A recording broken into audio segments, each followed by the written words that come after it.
افسوس کے لیے میرے پاس تشریف لائیں، جنہوں نے فون کر کے مجھ سے افسوس کیا، سب کا بہت شکریہ۔ صرف میری ایک التجا ہے کہ میرے ماں جی کے لیے فاتح پڑھ کے تو دعا ضرور کیجئے گا ان کی مغفرت کے لیے۔ اور شاید یہ صدمہ برداشت کرنے کی قوت، طاقت اور ہمت اس لیے بھی عطا ہو گئی کہ ایک مقدس مہینے میں انہوں نے اپنا رخت سفر باندھا۔ ہائے ہائے ہائے ہائے، ایسا حوصلہ یار، ایسا حوصلہ۔ میں سوچ رہا تھا کہ دیکھو اس مہینے میں ہم مکمل یتیم ہوئے ہیں، جو مہینہ یتیموں کے شہنشاہ کا ہے۔ اتنا حوصلہ ہوا ہے اس بات سے بھی کہ رسول پاک صلی اللہ علیہ وآلہ وسلم نے اپنی ماں کے ساتھ جتنی محبت فرمائی، جس قدر، ماں کو تو دیکھا ہی نہیں، ہوش ہی نہیں تھی، بچپن میں ہی بالکل چھوٹی سی عمر میں ہی ماں 6 سال کی عمر میں، اس کے باوجود ماں کے ساتھ جتنی محبت فرمائی۔ مجھے وہ واقعہ سن کے اتنا مزہ آیا کہ رسول پاک صلی اللہ علیہ وآلہ وسلم ایک دفعہ صحابہ کرام سے فرمانے لگے کہ میں ایک عبادت سے محروم رہا ہوں۔ صحابہ کرام نے فرمایا یا سرکار صلی اللہ علیہ وآلہ وسلم، عبادت شروع آپ سے ہوئی اور ختم آپ پہ ہو گئی، کون سی عبادت ہے جس سے آپ محروم رہے ہیں؟ کہنے لگے کہ میں اس عبادت سے محروم رہا ہوں کہ میں نماز پڑھا رہا ہوتا، امامت کروا رہا ہوتا، اور میرے ماں جی گھر کی کھڑکی کھول کے مجھے آواز مارتی محمد، اور میں نماز توڑ کے ان کی طرف، نماز توڑ کے ان کی اس آواز کا عبادت سے میں محروم رہا۔ حج پہ جب رسول پاک تشریف لے جانے لگے تو اپنی والدہ کی قبر پر گھنٹوں بیٹھ کے روتے رہے، اتنا روئے کہ پورا لباس تر ہو گیا۔ ہوئے ہوئے ہوئے ہوئے۔ اور پھر دیکھو یار،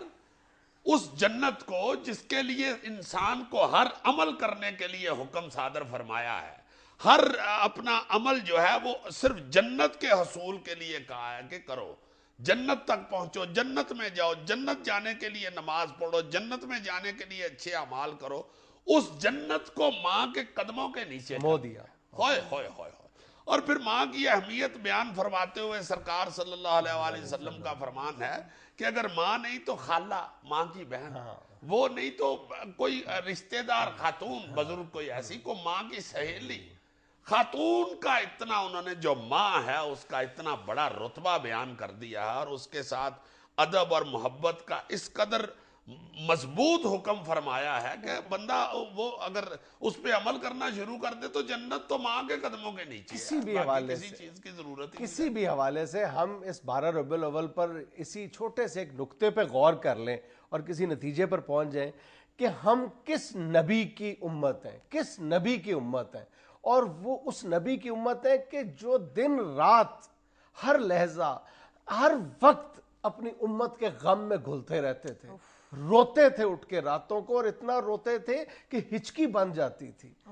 روایت ہے کہ جب نماز پڑھا رہے تھے تو حضور اکرم کے صاحبزادے حضرت ابراہیم کی جب طبیعت بگڑی تو نماز توڑ کے ننگے پاؤں بھاگے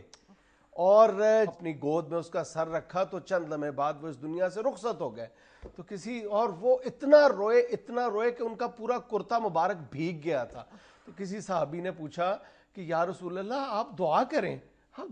آپ کی دعا تو نہیں رد ہو سکتی، آپ دعا کریں کہ یہ زندہ ہو جائے۔ تو رسول پاک نے کہا کہ وہ ایک دعا میں نے اس امت کے لیے بچا کے رکھی ہوئی ہے، جو میں آخرت میں اس امت کے لیے کروں گا۔ اس سے زیادہ ہم ناشکری کا مظاہرہ کیا کریں کہ ہم صرف اسی بات کا شکر نہیں بجا لا سکتے کہ ہم کس کے امتی ہیں۔ کبھی ہم نے غور کیا؟ ساری زندگی امت کے لیے، امت سب کی کچھ بخشش امت کے لیے، امت کی خیر کے لیے گزار کیا نہیں کیا اس امت کے لیے اور اپنی دعوت کو پھیلانے کے لیے۔ یعنی روایت ہے کہ جب حضور پاک طائف تشریف لے گئے، پیادہ پا تھے، پیدل چلے گئے، اور غالباً زید بن حارثہ رضی اللہ تعالیٰ عنہ ان کے ساتھ تھے، تو وہاں پہ جو 3 سرداروں کا ہولڈ تھا اور تکبر میں ڈوبے ہوئے سردار تھے، کیونکہ طائف جو تھا وہ بہرحال سرسبز علاقہ تھا، سرد علاقہ تھا، اس وجہ سے تکبر ان کے باقاعدہ ہڈیوں کے گودے میں گھسا ہوا تھا۔ تو پہلے انہوں نے جو تینوں سرداروں نے، تینوں بھائی سردار تھے، انہوں نے باری باری تان و تشنیع سے کام لیا، ایسی عجیب باتیں کی کہ اگر کوئی عام آدمی ہوتا تو شکستہ دل لے کر واپس آ جاتا، لیکن صرف اس امت کے لیے نہ صرف پہلے ان کے تانے برداشت کیے، پھر ان تینوں سرداروں نے وہاں کے جو نوجوان تھے، وہاں کے جو بچے تھے، اپنے جو غلام تھے، ان کو پوری پلاننگ کر کے دی کہ اتنے پتھر مارو کہ یہ نبی ہونے کا دعوے دار جو ہے یہ لہو لہان ہو جائے، اور انہوں نے پوری طرح اپنے سرداروں کی اس ہدایت پر عمل کیا. کہتے ہیں اتنے پتھر مارے کہ خون پورے جسم سے ٹپک ٹپک کر ان کے پاؤں میں، ان کے جوتوں میں جمع ہو گیا، اور بالآخر اتنا خون جمع ہو گیا کہ جوتے سے پاؤں باہر نکالنا ممکن نہیں رہا تھا. اور پھر بھی کوئی بد دعا اس لیے نہیں بد دعا دی کہ شاید ان کی اگلی نسل جو ہے اسلام قبول کر لے اور میری امت میں شامل ہو جائے، میری امت کا دائرہ وسیع ہو جائے. اس سے زیادہ صبر کا دامن، اس سے زیادہ دعوت کی حکمت کو، تبلیغ کی حکمت کو کون سمجھ سکتا؟ اور پتھر مارنے والوں کو دعا کیا دی؟ الہی اپنی کمزوری، بے سر و سامانی اور لوگوں کی تحقیر کی بابت تیرے سامنے فریاد کرتا ہوں، تو سب رحم کرنے والوں سے زیادہ رحم کرنے والا ہے. درماندہ عاجزوں کا مالک تو ہی ہے، میرا مالک بھی تو ہی ہے. ہائے ہائے ہائے ہائے، کس قدر ساری زندگی اپنی امت کے ساتھ، اپنے لوگوں کے ساتھ کتنی محبت فرمائی ہے.